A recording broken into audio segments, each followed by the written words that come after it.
Singapore government ఉండే సభ్యులందరూ గుర్తుపెట్టుకోవాలి. ప్రపంచంలో మోస్ట్ రెస్పెక్టబుల్ గవర్నమెంట్ ఏదైనా ఉందంటే సింగపూర్.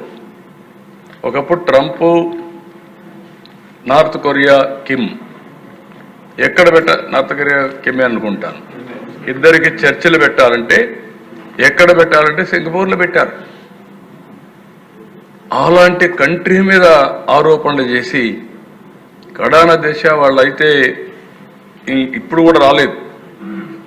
కనీసం నేనేమంటున్నానంటే దేశ వాళ్ళ మీద నాకు ఒక నమ్మకం. ఆ రోజు లీ క్వాన్ యూ ఉన్నాడు. Lee Kuan Yew was the author of Singapore economy. నేను ఆయనతో క్లోజ్గా ఉండేవాళ్ళు. ఆయన పిఎంగా అయిన తర్వాత సీనియర్ మినిస్టర్గా ఉన్నప్పటి నుంచి వాళ్ళు ఏ విధంగా ఎంత రెస్పెక్టబుల్గా ఉంటారు. నేను పోయినప్పుడు ఇవన్నీ చూసిన తర్వాత చాలా గౌరవించి హైదరాబాద్ డెవలప్మెంట్కి సహకరించారు. నేను ఒకసారి అపోజిషన్లో ఉన్నప్పుడు సింగపూర్కి వెళ్ళి అధికారంలో ఉన్నప్పుడు సింగపూర్ మొత్తం నైట్ క్లీనింగ్ ఎట్టు చేస్తారో చూసి దేశంలో మొట్టమొదటిసారిగా హైదరాబాద్లో నైట్ క్లీనింగ్ ప్రవేశపెట్టిన గవర్నమెంట్ ఆ రోజు తెలుగుదేశం గవర్నమెంట్ అని చెప్పి కూడా నేను తెలియజేస్తున్నాను. ఆయన ఎవరైనా పోతే ఆ దేశానికి ఎప్పుడన్నా కలిస్తే నేను ప్రపంచంలో చాలా దేశాలు మా దగ్గరికి వస్తారు.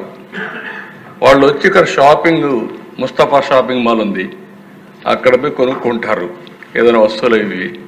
లేకుంటే ఇక్కడ ఈ బ్యూటిఫుల్ టూరిజం స్పాట్స్ ఉన్నాయి, 3-4 రోజులు ఉండిపోతారు. కానీ ఫస్ట్ టైం ఒక రాత్రంతా అధ్యయనం చేసి ఇండియాకి వెళ్ళి నైట్ క్లీనింగ్ ప్రవేశపెట్టిన ముఖ్యమంత్రి అని చెప్పి అందరికీ చెప్పేవాడు దేశాలు.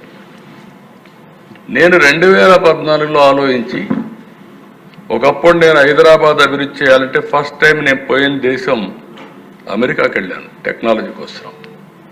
2014కు వచ్చేటకుందికి నేను ఒక మాట చెప్పాను ఎలక్షన్లో, మీరందరూ గుర్తుపెట్టుకోరు. 2014లో రాజధాని లేదు, రాజధాని కడతాం, ఆ రాజధాని సింగపూర్కు సమానంగా ఉంటుందని నేను చెప్పాను. నన్ను నమ్మారు. ఆ నమ్మకం కోసం నేరుగా సింగపూర్కు పోతే సింగపూర్ గవర్నమెంట్ నేను చెప్పిన మాట పైన నమ్మి ఆ రోజు దేశ క్యాబినెట్లో పెట్టి మాస్టర్ ప్లాన్ డీటెయిల్స్ అన్ని ఉచితంగా ఇవ్వడానికి ఆమోదించారంటే ఇది ప్రపంచంలో ఒక చరిత్ర దేశం. నేను ఒకటే అడిగాను, మీరు రిపోర్ట్ అవన్నీ తయారు చేయాలంటే డబ్బుల విషయం కాదు, చాలా సమయం అవుతుంది, నేను టెండర్లకు పోవాలి, ఒక 6 నెలలు సంవత్సరం అవుతుంది. అట్లా కాకుండా మీరు ఏదైనా హెల్ప్ చేయగలిగితే చేయమంటే they made it very clear. Okay మేము ఆలోచిస్తామని చెప్పి with in 6 months or 8 months one of the best master plan details మనకి ఇచ్చారు దేశం. అలాంటి దేశం పైన మీరు ఆరోపణలు పెట్టగలిగారంటే, వాళ్ళు కూడా మీరు భయపెట్టగలిగారంటే ఈ ప్రపంచంలో ఎప్పుడు జరగదు దేశ. కడాన దేశ పీపీపీలు పవర్ సెక్టర్లో సోలార్, విండ్ ఈరోజు మనందరం చూస్తున్నాం.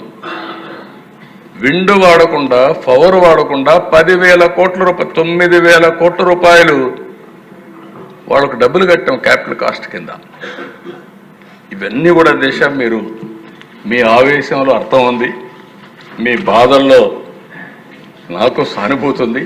ఎందుకంటే నేను కూడా ఫస్ట్ విక్టిమ్ కాబట్టి మీ అందరికంటే ఎక్కువ బాధపడిన వ్యక్తిని. నాకు కూడా దేశ ఆ రోజు ఉండేది ఎంత భయంకరంగా అంటే బయట మీరు మాట్లాడుకున్నారు. నేను జైల్లో ఉంటే నాకు వచ్చిన వాళ్ళు చెప్పేవాళ్ళు డ్రోన్స్ పైన ఎగరేసేవాళ్ళు. ఎందుకు ఎగరేసారంటే వేరే బోట్ చూడడానికి అని చెప్పేవాళ్ళు. భయంకరమైన వాతావరణం. అప్పుడే పవన్ కళ్యాణ్ కూడా బయలుదేరి హైదరాబాద్ నుంచి వస్తే రానియకుండా దారంతా అడ్డం పెట్టి ఎక్కడెక్కడో చెప్తే రోడ్డు మీద పడుకొని తర్వాత బాలకృష్ణ గారు, పవన్ కళ్యాణ్ గారు వచ్చి నన్ను కలిసే పరిస్థితికి వచ్చారు. వీళ్ళు నేను ముందుగానే చూడాలనుకుంటే రానియకపోతే లాస్ట్లోకి వచ్చి జైల్లో చూసే పరిస్థితి వచ్చింది. ఇలాంటి సంఘటనలు ఒకటి ఉండు కదా దేశం, మర్చిపోలేం. నాకు ఏదైనా కోపం ఉంటే, కక్ష తీర్చుకోవాలంటే ఫస్ట్ డే నేనే అరెస్ట్ చేసి ఉండాలి. మీరు గుర్తుపెట్టుకోవాలి, నాది కక్ష రాజకీయం కాదు. మళ్ళీ చెప్తున్నా. అంటే మీరు అనుకోవచ్చు మీరేమైనా భయపడతారేమో అని. కాదు, ఆ విషయం కూడా చెప్తున్నా.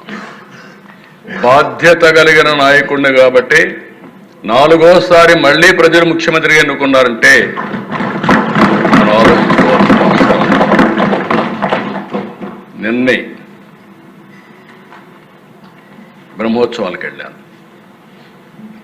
ఓసారి మనం కూడా మనుషులం కాబట్టి ఆలోచిస్తూ ఉంటాం.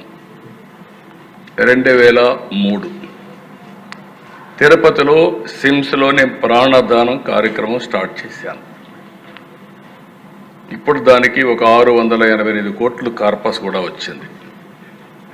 అది స్టార్ట్ చేసి నేరుగా బయలుదేరి పట్టు వస్త్రాలు దేవుడికి సమర్పించాలి, ప్రభుత్వ లాంఛనాలు. ఎగ్జాక్ట్గా అలిపిరి, ఇప్పుడుండే అలిపిరి గేట్ ఏదైతే ఉందో అక్కడ, అప్పుడు నేరో రోడ్డు. అదే అక్కడ పోయినాక నా కారుకి యాక్సిడెంట్. ఐ థాట్, నాకు తెలియదు, నేను 3 ఎమ్మెల్యేలు ఉన్నా, రాజశేఖర్ రెడ్డి, గోపాలకృష్ణారెడ్డి, కృష్ణమూర్తి. నేరుగా అప్పుడు టీవీలు కూడా లేవు, ఒక్క జెమినీ టీవీ ఉంది. నేను లేచాను, నాకు మళ్ళీ చూసుకున్న తర్వాత లేచాను, నేరుగా నేనే నడుచుకుంటూ పోయి అంబులెన్స్లో పడుకున్నాను. అక్కడికి సిమ్స్ హాస్పిటల్కి 5 minutes. నేను అక్కడ పోయి పడుకున్నాక దిశ స్ట్రెచ్చర్లో తీసుకెళ్తున్నారు. మెలకు వచ్చాను. మెలకు వస్తే చుట్టుపక్కల ఆ పక్క చూశాను. కలెక్టర్, ఎస్పీ ఇద్దరు ఉన్నారు. అప్పుడు చూసి కలెక్టర్ని, ఎస్పీని అడిగాను, ఏం జరిగిందన్న. బ్లాస్ట్ సార్, నక్సలైట్స్ బ్లాస్ట్ చేశారు అన్నాడు. అప్పుడు నాకు రీకలెక్షన్ కూడా, అంటే ఆ స్పరాది మూమెంట్ ఏం జరిగిందో తెలియదు, ఎందుకు తెలియదు అని అడిగితే డాక్టర్లు చెప్పినటువంటి అడ్వైస్, ఒక్కొక్కసారి మైండ్ ఆ నిమిషం బ్లాక్ అవుతుంది, బ్లాక్ కాకపోతే అక్కడి నుంచి ప్రాబ్లం వస్తుంది కాబట్టి బ్లాక్ అయి మళ్ళా రిలీజ్ చేస్తుందని చెప్పే పరిస్థితికి వచ్చారు. అలాంటి సంఘటనలో 23 క్లేమోర్ మైన్స్ బ్లాస్ట్ చేస్తే నేను బయటపడ్డానంటే నిన్న 22వ సంవత్సరం 23వ సంవత్సరం మళ్ళీ వెంకటేశ్వర స్వామికి పట్టు వస్త్రాలు ధరించి నేను ఆశీస్సులు తీసుకొని వచ్చాను. అంటే ఏంటి అధ్యక్ష ఇది సాధ్యం అంటే మహిముందా అంటే ఉందని చెప్పాలి. అదర్వైజ్ 23 క్లేమోర్ మైన్స్ని అలాంటి సంఘటనలు ఎవరు బయటపడింది లేదు. ఇవన్నీ చూసిన తర్వాత మీరు ఎందుకు నా మీద బ్లాస్ట్ చేశారు అంటే నేనే వాళ్ళకి వ్యతిరేకమా? వాళ్ళకు నాకు సంబంధం ఉందా? కాదు. నేను ఒకే మాట చెప్పాను, అభివృద్ధి చెందుతున్న ఇలాంటి దేశంలో మీరు అవుట్డేటెడ్ సిద్ధాంతంతో లా అండ్ ఆర్డర్ మీ చేతుల్లో తీసుకొని తుపాకీతో మీరు రాజ్యం చేస్తామంటే కుదరదు. ఇది సమాజానికి మంచిది కాదు. మీరు కూడా మెయిన్ స్ట్రీమ్కి రండి. ఆ రోజు కూడా నేను చెప్పింది ఒకటే చెప్పాను దేశం, మీరు గుర్తుపెట్టుకోవాలి. ఈ సమస్య రాజకీయ, ఆర్థిక, సామాజిక సమస్య. ఈ 3 హ్యాండిల్ చేయాల్సిన అవసరం ఉంది, కొంత సమయం కావాల్సిన అవసరం ఉంది. అంతేగాని మీరు ఈ 3 సమస్యలను ఒకటే రోజు పరిష్కారం చేస్తాం మేము తుపాకీతో అంటే కరెక్ట్ కాదని చెప్పి నేను పోరాడితే కడాన్ నా మీదనే దాడి చేసే పరిస్థితికి వచ్చారు. బట్ నేను భయపడలేదు. ప్రజలకు రక్షణగా ఉండాలని, ప్రజల ఆస్తులు కాపాడాలని, ఈ రాష్ట్ర భవిష్యత్తు కోసం నా ప్రాణాలు పోయినా పర్వాలేదని కష్టపడ్డాను తప్ప ఎక్కడ ఆలోచించలేదు. ఒక్క నిమిషం కూడా నేను ఎన్నికపోలేదు.